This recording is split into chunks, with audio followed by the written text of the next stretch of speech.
Happy New Year, and thank you for tuning in to another week with Fathers Who Care. Yes, we said it. Happy New Year, all of that good stuff. And we hope that God has been good to you because He has been good to us. And we have a lot to be thankful for. Again, you know, you're watching Fathers Who Care. And as always, we like to come to you and just first say, you are blessed, you are blessed, you are blessed, and keep doing what you're doing, because if you keep doing what you're doing, you're going to keep being blessed. All right, so we just believe that all things can work together for the good for those that believe, and we believe that all is well. But, you know, today is our first show for the next 13 weeks, and we want to tell, of course, our crew, Can TV, Vernisha, Kiana, Robert, Shania, all of them good folks that are out there to help us to make this thing possible. Thank you so much. We want to thank Barbara from Can TV, Amara. We want to take Amari. We want to take Mike. We want to thank Stephanie. All of you all for making it happen on the back end. And we want to thank all of you, those who have made it this far. And we want to encourage you and challenge you to keep on pushing.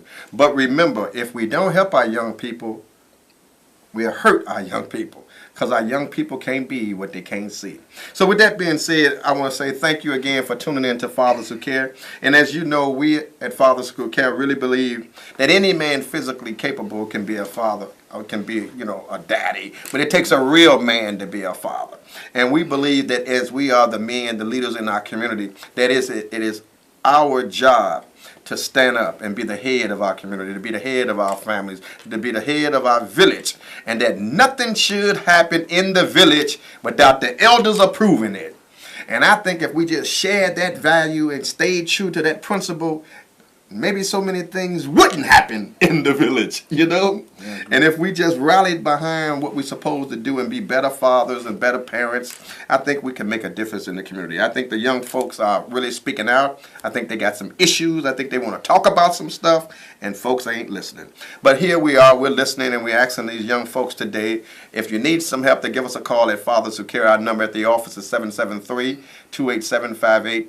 773-287-5821.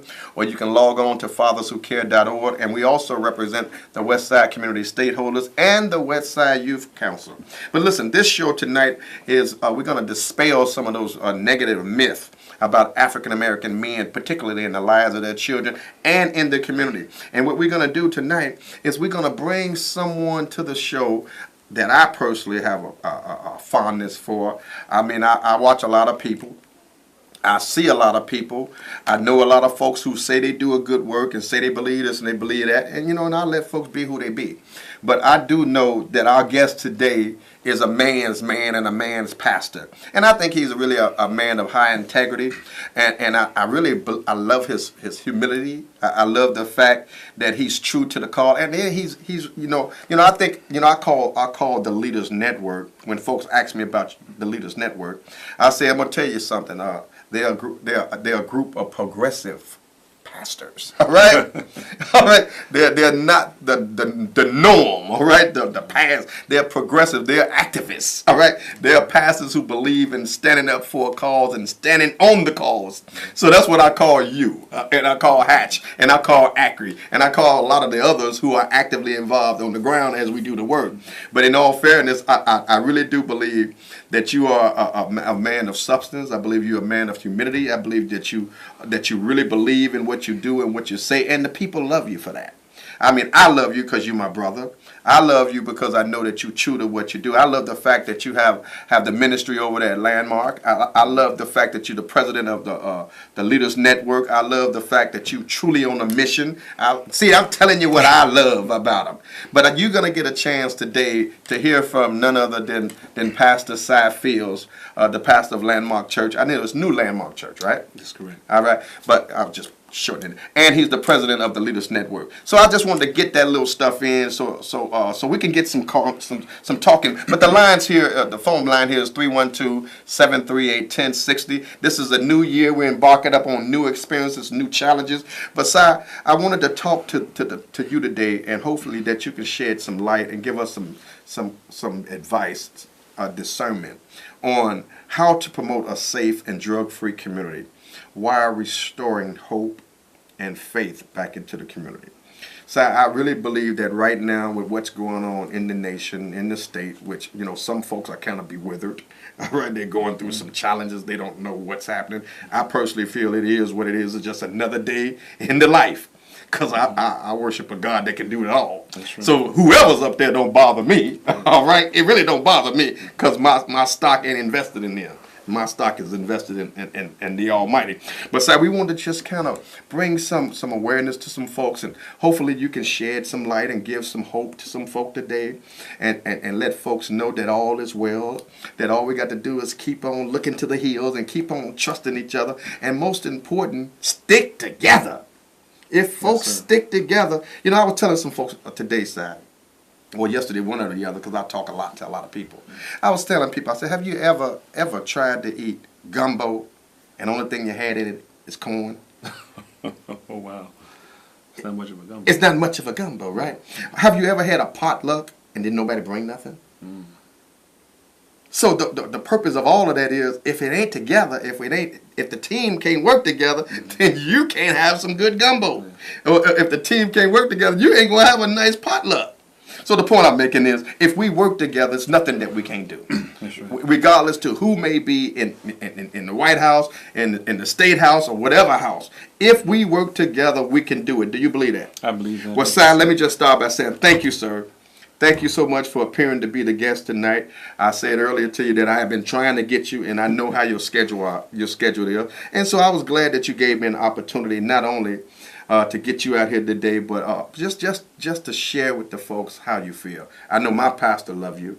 I know Akron love you. I love you, and the people of God love you. So we want to again say thank you, Si. But Si, I want to get on right to some questions if you don't mind. Sure. Now, if you have anything you want to say, Si, it's fine. You can take the liberties on this show. You can have liberties galore on this show, all right? Wow. Oh, wow. This is about Si tonight, okay. All right? This is the Si Field Show. Oh, wow. That sounded good. It sounded good, but we're going to keep it on the people. We're going to keep it on the people. Yeah, but this is the Si Field Show tonight. And so what we're going to do when you call in and ask questions, again, my guest tonight is Pastor Si Fields of New Landmark Church. I'll be your servant driving tonight. I am Reverend Walter Jones from Fathers Who Care and the West Garfield Park Community Stakeholders. And listen, feel free to give us a call at 312-738-1060. Tonight we're talking about how to restore hope and faith back into our community. Are we going through such a turmoil right now that we just don't believe that God is, what God is? Or do we believe that we can't rally together? And why is there so much self-hatred among our own people? Why do we hate each other so much that we don't want to support each other? I'm going to say this to you, then I'm going to go over to talk to Si. I love you, I forgive you, and I support you. Now, if you want to hold on to that stuff from yesterday, you do that. But I'm telling you now, you can let it go, all right? Let it go. Can you let it go, Si? Let it go. Let it go. So, Si, here's what we want to do. We want to talk about the plight of the people tonight, specifically in hope and their faith. And how can we bring that back into the lives of folk? But Si, I want to ask a question. I know the work that you do, and I was just having some fun with you, but I was serious about it, all right? What I was saying about you, I meant it. Because I know you for the work you do. Folks don't know you. But Si, tell us. We know that you're a pastor. We know that you're the president of the Leaders Network. You got Hatch over there. You got Acri over there. And a whole lot of other folk. But Si, who is Si Fields? Outside of all of that stuff, who is Si Fields? Well, first of all, thank you for having me. And happy it's our pleasure, Doc. I love you, man. I'm telling you, I really do. We say Happy New Year to your viewing audience and to all your supporters as well. And thank you for all the work that you do. Thank you, sir. Here, you're doing a great work in the community as well. Well, Si Fields, and I'm one who does not always feel good about talking about himself, but I feel good about talking about this by the fact that I am a husband. I take great pride in being a husband and being the father of 2 daughters. I take pride in being a son and a brother and being a good friend to those who are my friends. That means an awful lot to me because the relationships that we have help shape us, mold us, encourage us, and propel us into our purpose and our destiny. And so with my family, being a family man first, that means everything in the world to me. And everything I do is with them in mind, and not only in the present but also in the future. So that's really me in a nutshell. I just want to be a servant, and when my time is up here, I hope they can say I've been a good father, I've been a good husband, I've been a good pastor, and I've been a good friend. I think that'll be good enough for me. I think your topic here today, if I can shift off of me, You can, please. because that's about as I can say. Yeah, I saw you trying to get out of that. Yeah. That's how it is, though. We do a lot of talking in the world, but when it comes to talking about who we really are, Yeah. we don't do much of that because it just ain't our way. It's just not our way. You Not know? our way. Yeah. But you said something. Your question really, how to restore faith and hope, given the times that we're in, and things that we are not only experiencing present, but even in times past. Because particularly in the city of Chicago, we're facing some really challenging moments and perilous times. But when we talk about restoring faith and hope, Reverend, I think that. Of course, there is a theological aspect whereby faith and hope, of course, comes from a higher source in ourselves, and that is from God.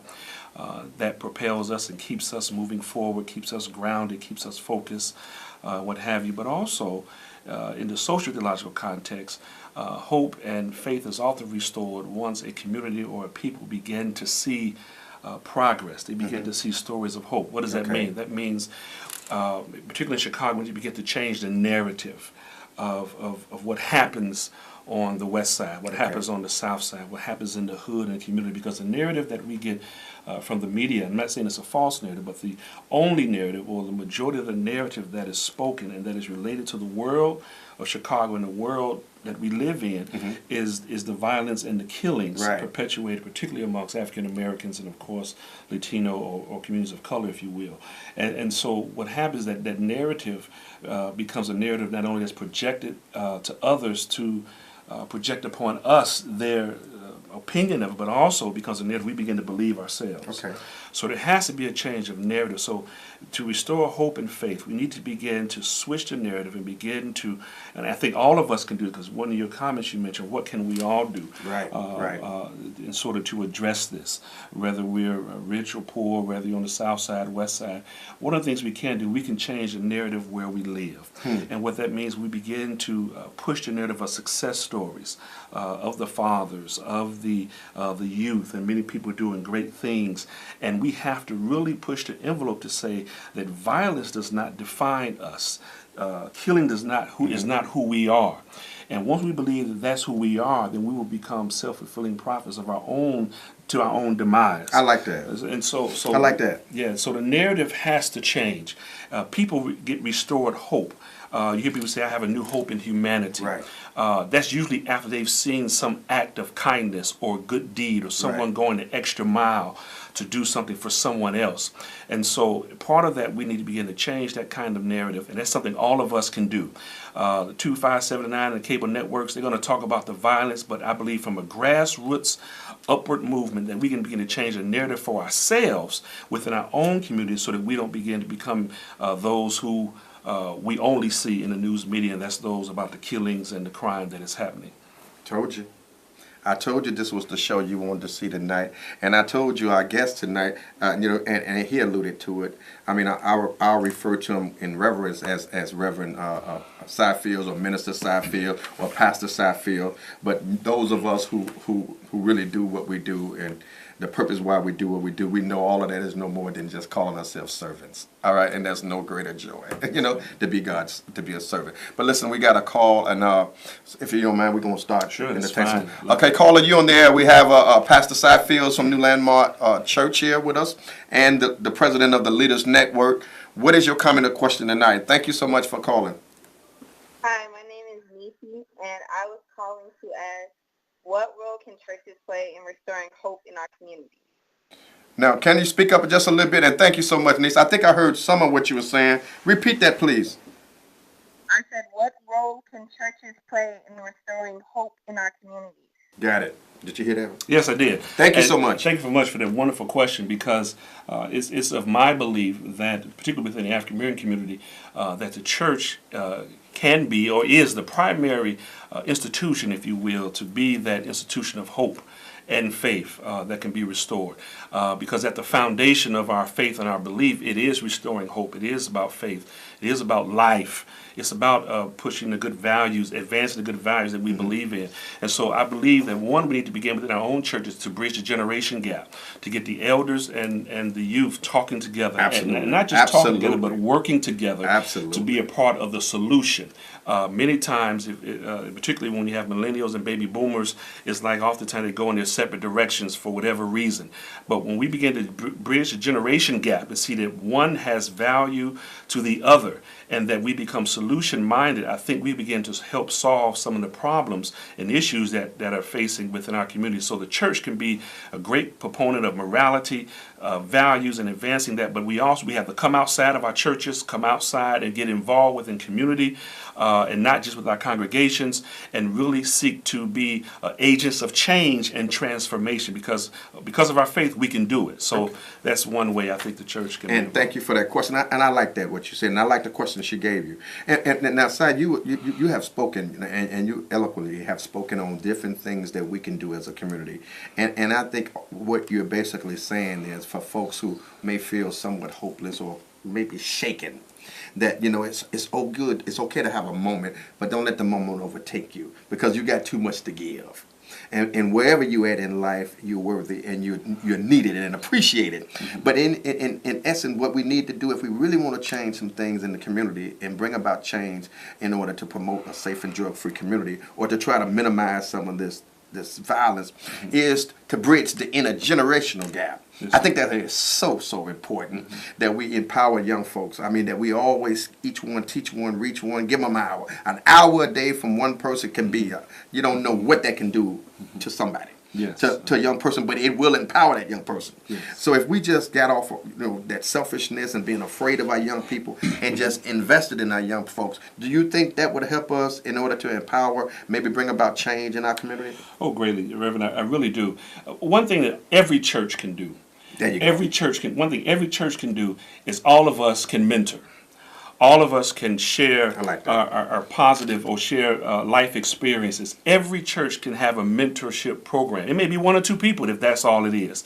But all of us can pour back into the lives of young people. And young people can find themselves within the church being relevant and have a place within the church whereby they can help create a church and a community that they can all live and be proud of. One thing we all can do is share our positive life experiences. It don't cost much. It doesn't cost anything to mentor. It doesn't cost anything to have conversation. It doesn't mm-hmm. cost anything to share your history, your experience. It doesn't cost anything to help provide guidance. Guidance for life and to help coach young people. One thing that churches can do, we can be involved in preventing. We should get up every day with the future in mind. Mm. Every day. Get up every day with the future in mind. How can I contribute to making not only a better today, but also make a better future? I think every church and every faith community can do that. I appreciate that. Now listen, I'm going to ask you guys, on Monday, which is January the 9th, we'll be doing a Westside Community Stakeholders Forum, where we're going to be bridging the gap between law enforcement, i.e. police, and the community. We will have the 11th, 15th, and 25th District Commanders out and their CAP teams. And we'll be coming out. It'll be, of course, Kevin Johnson from the 11th District, Dwayne Betts from the 15th District, and Anthony Escamilla of the 25th District with the community sector partners. We all going to come together. It's not one of those meetings where we're beating up, bashing, and fighting nobody.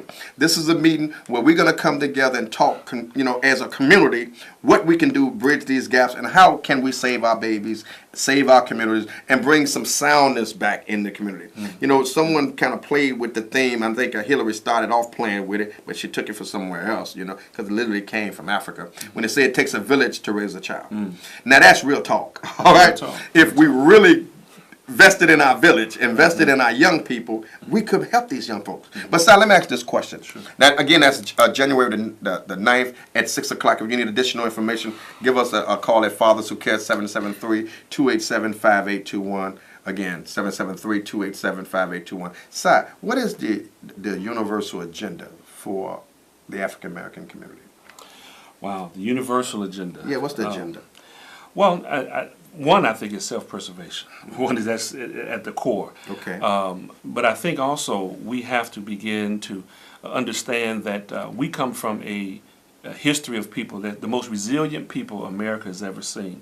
those of who are African American, African diaspora, we have a sense of resilience because we have been through hundreds of years, centuries of slavery and segregation, and we're still here. So one of the things that we can do is continue to advance the greatness that's within us as a people and as within our faith communities. And I think that our agenda must be one of rise and uplift. We must begin to advance all the good and great sides of our community and our culture, as opposed to what's being projected more out there as far as crime and killing by others. I think you got another call, Si. Let's get that call, and then we're going to come back and you can continue to elaborate on some thoughts. Sure. Caller, thank you so much for calling. Your comment or question. We have Cy Fields, Pastor Cy Fields from the New Landmark Church and president of the Leaders Network. What is your comment or question? Happy New Year. This is Miss Griffin from the South. Love you, Miss Griffin. And I want to give a shout out, Pastor. You are the best. You are the utmost. I wish our Southside ministers would take heed to the message that you do weekly and show the evidence of caring. Father who cares, I love you. Thank you. Thank you so much, Miss Griffin. That's Wow. one of our elder sisters from the South Side, Wow. a mother of the community, a mother in the movement. And I mean, she is faithful. She's been doing what you said, mentoring young folks, empowering young folks, pouring into young folks. And Miss Griffin, we love you too. Yes. And continue to give us hope and continue to call us and continue to pat us on our back and tell us that keep up the good work, son. Now get on back out there and work. But Sad, you was talking about the universal agenda. I think I want to come back and ask you a question about civic engagement. You along with some of the other brothers that we fellowship with, are actively involved in the community. So I'm preaching to the choir. But why is it important for us to empower not only just elders, but our young people to be civically involved in their community? Well, I believe, and thank you for really asking that. You know, as the old saying, I believe it was by Gandhi, we must be the change that we want to see. And so if we want to see change, we have to be involved. We can't be Monday morning quarterbacks, and we can't just be pointing at the television and just expecting others to do it. Civic engagement is so important on every level, regarding education, regarding our political arena, regarding economic development, regarding every aspect related to our community. We must be engaged and involved. We cannot be have analysis of paralysis to the point where we're like oversaturated with so much negativity to the point we feel that there is no hope and that there's nothing that you can do. If each one of you and each one of us seek to get involved and engage, we can bring some real change in the season that we're in. And it doesn't have to take a long time. If we all come together, like you said, Reverend, and be unified and have a common purpose, which is advancement and uplifting our next generation and dealing with our current generation. Absolutely. That's a purpose we all can rally around because we love our children, we love our elders, we love our community, and we love ourselves too. Okay. Hey, Si, because we got a few minutes. Sure. Si, if a person wanted to get in touch with you, all right, now I know how, because I call you on here or I come around there, I know. But if a person wanted to get in touch with you, they wanted to stop by and join, see the church, or they want to come by the Leaders Network, how could a person get in touch with you? The Leaders Network, we meet every second Tuesday of the month at the Columbus Park Refectory from 9:30 to 11, and of course, you know, all are involved, and particularly those who come are those who are leaders and those who are involved and engaged in various aspects of their community, and so you can also reach me by contacting the Leaders Network by the leadersnetworkchicago.org. You can reach us that way in terms of if you have any type of questions or need to have us get engaged in some activity.